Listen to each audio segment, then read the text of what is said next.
Hey guys, Stephen Tony here, and I am back with a new video. And for this one, I decided to start doing some reviews of movies I watch either within the week or the last 2 weeks. And, and if I get two in, I'll do two. If it's one, I'll probably just do that as well. But I'll try to stick with maybe, you know, two films for every 2 weeks, I guess, or so. I'll just see how it pans out. I usually don't like saying anything as concrete because, as we all know, everything can change on a dime. So anyway, the first two I wanted to share my thoughts on with you is the Cantonese action comedy Yes Madam with Cynthia Rothrock and Michelle Yeoh, and the Italian crime drama Day of the Owl, aka Mafia, starring Frank Gonero, Claudia Cardinale, Lee Jacob, and Nehemiah Persoff. And I'll start with Yes Madam, since it was the first one I watched. And basically, the story goes for the film is that this Royal Hong Kong police detective, played by Yeoh, finds out that her mentor from the British police force was murdered after he obtained a falsified document that could bring down a big triad gang. So she ends up finding out that these three small-time hoodlums have somehow gotten a hold of this information and needs to try to, protect them and bring down like the gang. And she ends up getting help from a Scotland Yard inspector played by Cynthia Rothrock. And from there on, it's just a mixture of the hijinks of these three guys as they go through their petty crimes, and the Hong Kong cops as they try to solve the case. I had seen clips of this on YouTube years ago, and it looked pretty interesting. I thought the fight scenes in this were quite well done, actually. There's maybe 2 or 3 or even 4 instances of where it looks like the stunt actors getting kicked or being pulled back with wires. But that really only adds to the fun. It just it's not unrealistic or preposterous or anything. It just adds something, I think. But for the majority of the fight scenes, they're very well done. There's no wires. Everyone's doing their own thing. No doubles, no trick photography or anything. Although I have to admit, it is clear in at least 1 or 2 scenes that Rothrock is doubled by a man on certain stunts, because she has this blonde hair, and the stunt Double clearly has shorter, darker hair. Hair, but like again though, it's like edited well enough like that you only may just catch glimpses of it here and there. The story is actually quite good as well.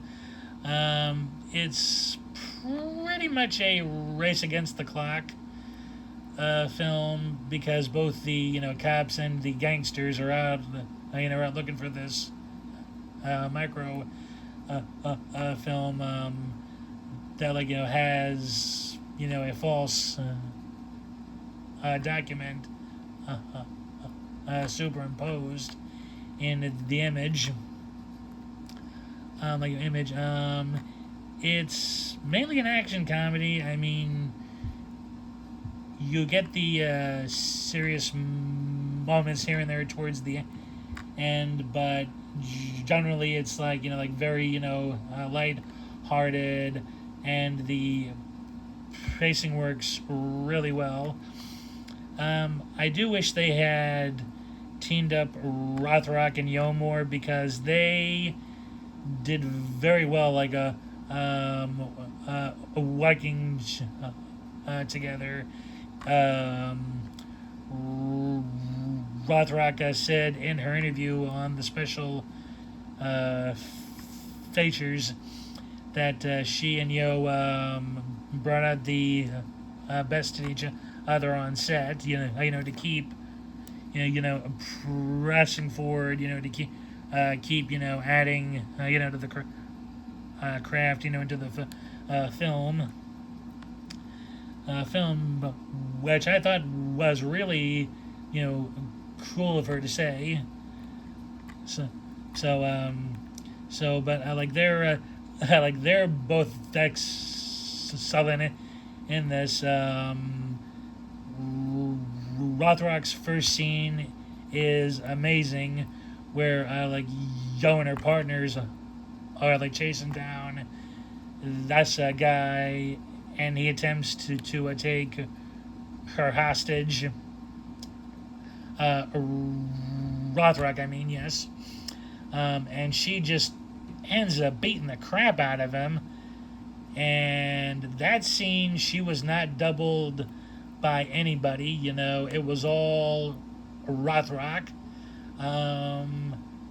Including the scene, including the shtick where she, jumps towards the wall, and roundhouse kicks him. That I just thought was amazing. I really enjoyed that moment.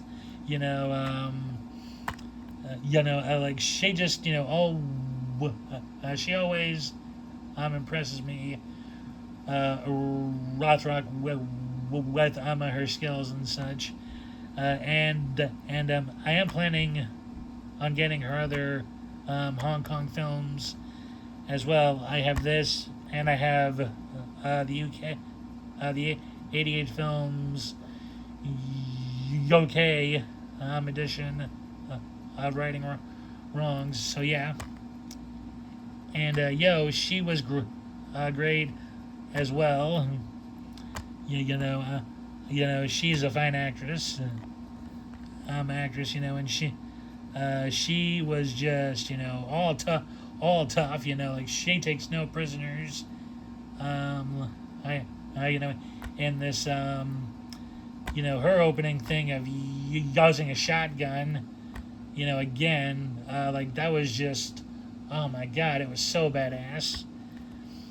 And the near the ending fight scene where she and Rothrock go after the bad guys, thugs. Oh my God, glass crashing everywhere. Oh man, that was just that was the best. I love that scenes. I love that sequence so much. It is so well put together. Yeah, And the guy who plays the villain, oh yeah, here he is here, James Tien. For anybody who's a Bruce Lee fan, James Tien was his co-star in The Big Boss and Fist of Fury, where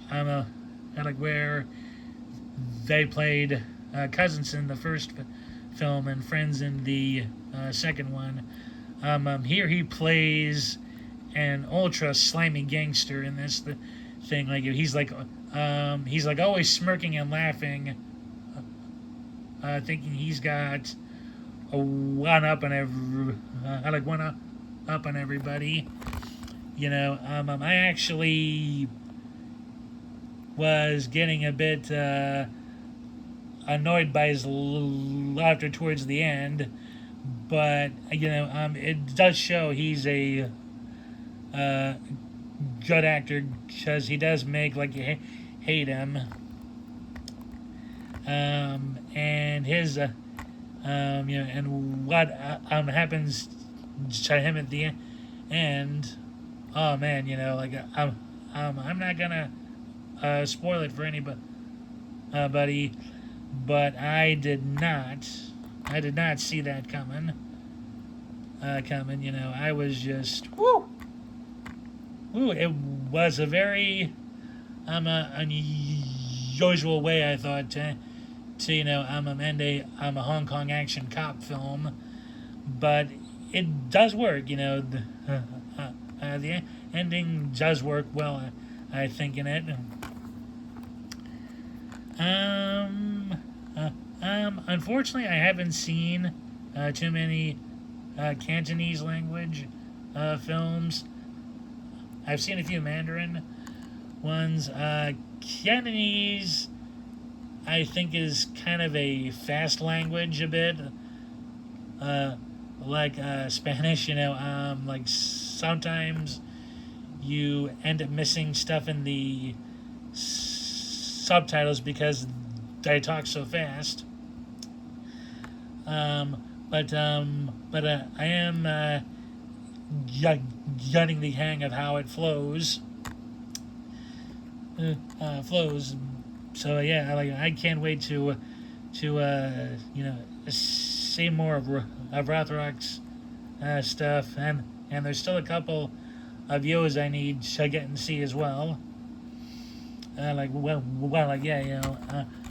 actually prefer the contemporary modern set Hong Kong films.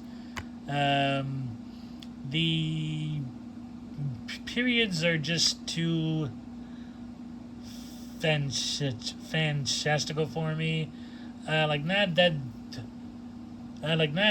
they're bad or anything. I just think the flying around in the air is a bit much. It's so it sort of takes you out of the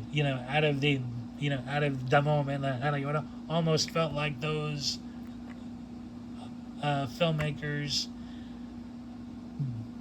back then, Chang Che, especially wanted you, to focus on the actors flying rather than fighting. But that's just me. Overall, I really enjoyed this film. It's definitely worth plenty of rewatches, and I do recommend either picking up the 88 Films box set of this and the other 3 in the line of duty films. Yep. Films, or even the Eureka Blu-rays. You can't go wrong with either. I think so. So yeah, that is Yes, Madam. And now on to the Day of the Owl. Now I actually just finished seeing this actually for the first time. So what you'll be seeing here are my initial thoughts. Okay, to start off with, spectacular. Very spectacularly done. It's a very talky film. It's not too much, on the action that Italian crime film buffs are probably expecting. But the story's great. The dialogue's excellent, and everyone in the cast just does very well. It stars Franco Nero as a police,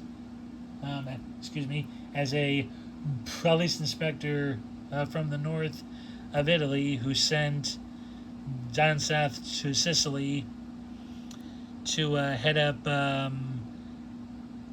one of the town's stations.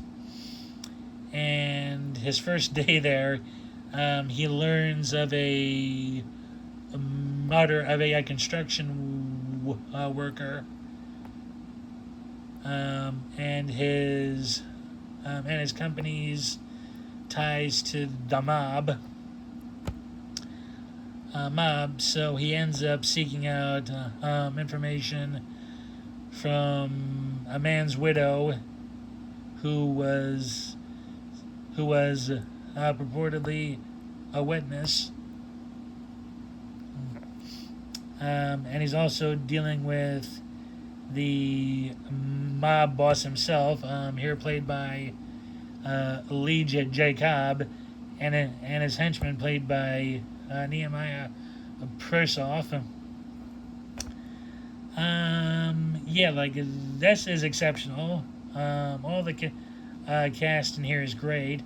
One or two scenes do go over the top a little, but it's not done in such a fashion that you'll laugh out loud and be taken out of the moment.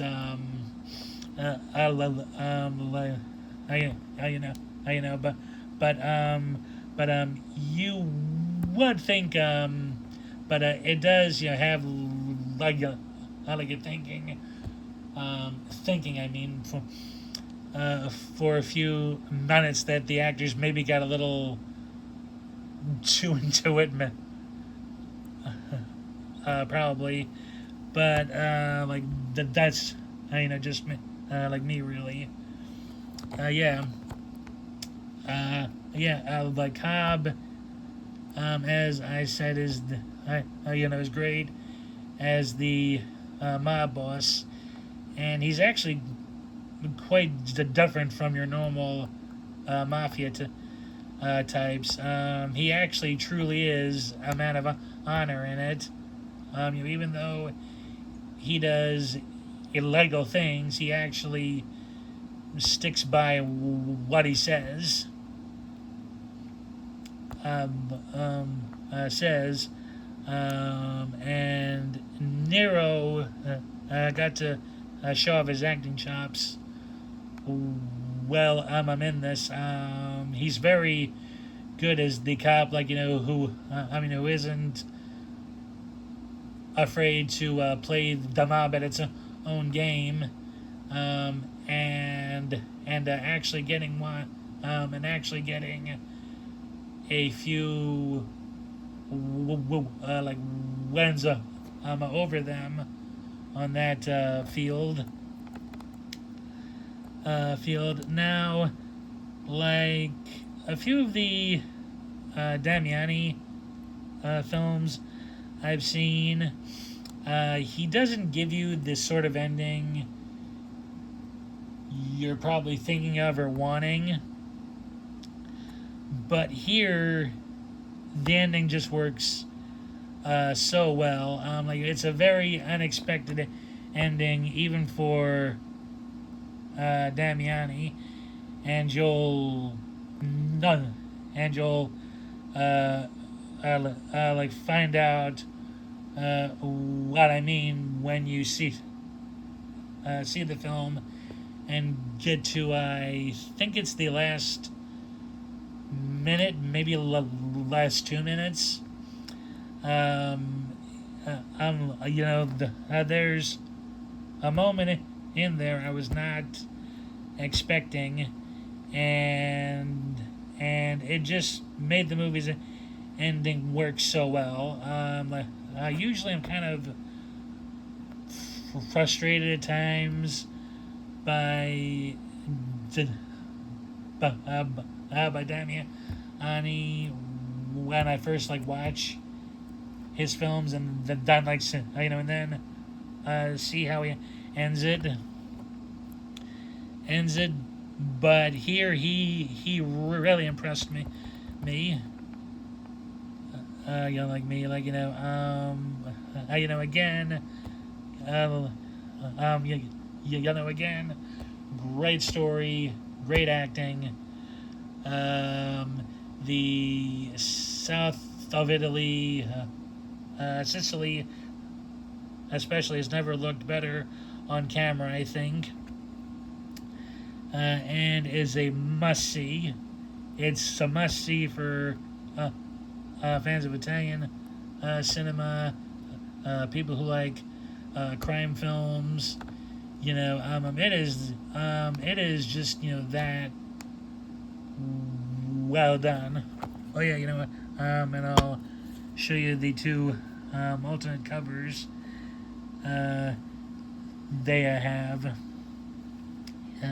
here, which I think are nice, but this one really stands out to me.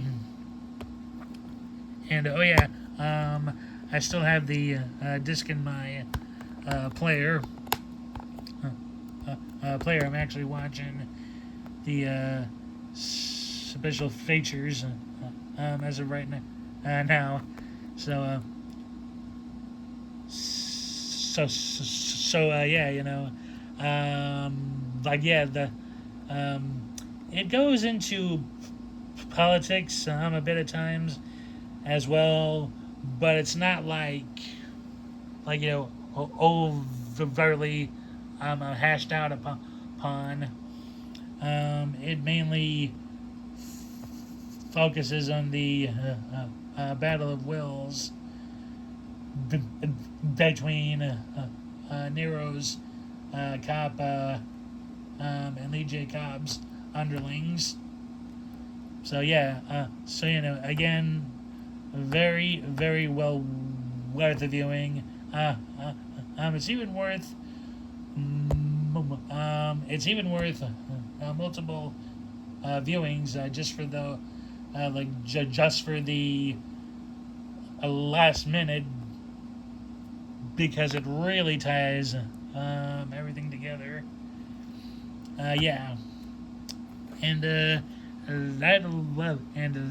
is it for these two reviews. Thanks for watching. Please like and subscribe. Hit the notification bell if you do subscribe. And please leave a comment. Please let me know what you think of these films, if you've seen them yourselves already.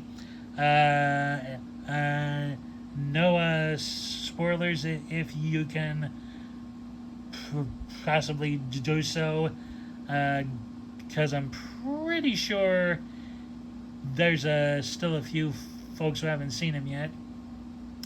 So again, Thanks for watching, and I'll see y'all soon. Bye.